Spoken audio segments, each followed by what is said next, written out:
同聯合作戰能力。發言人話：呢個係根據年度計劃組織嘅例行訓練，目的係不斷提高履行使命能力。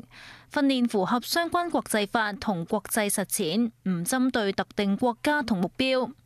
而日本防衛省星期二話，遼寧艦同山東艦上個星期六喺太平洋唔同地點行動，都係靠近日本嘅偏遠南道島嶼。日本外相岩屋毅話，已經透過中國駐日使館同中方溝通，將會根據需要採取進一步適當措施。喺北京，外交部發言人回應日方嘅關注。我要重申，中國軍艦在有關海域的活動完全符合國際法和國際慣例。中國一貫奉行防禦性的國防政策，希望日方客觀理性看待。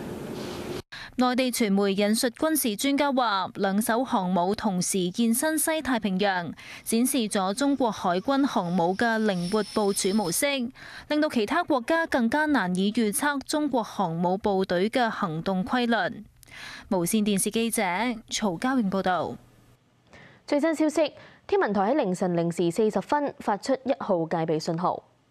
跟住講下內地北方近日天氣惡劣，河北多處落冰雹，遼寧大連就落暴雨並引發水浸，積水最深超過1米。河北秦皇島昌黎縣星期一下晝開始，除咗雷陣雨，亦都落起密集嘅冰雹，地面佈滿鵪鶉蛋咁大嘅冰雹，一下子就陰黑了，就跟那晚上的天氣似的，冰雹下10多分鐘。當地氣象部門話，昌黎縣全部鄉鎮同沿岸海域出現強對流天氣，個別地區會出現冰雹，並一度發出冰雹橙色預警。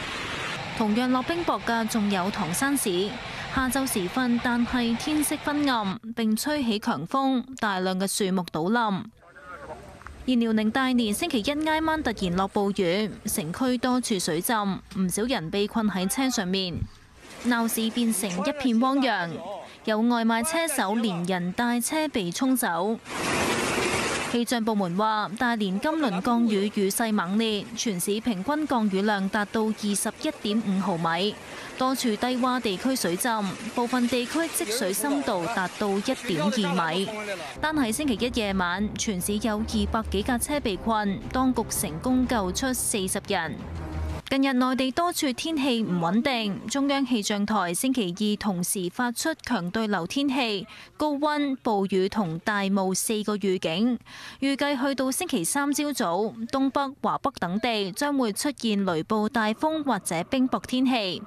而除咗強對流天氣，亦都將會持續高溫，預計北京、天津、廣東同新疆等地氣溫會有35度以上，局部地區將會超過40度。無線電視記者曹嘉穎報道。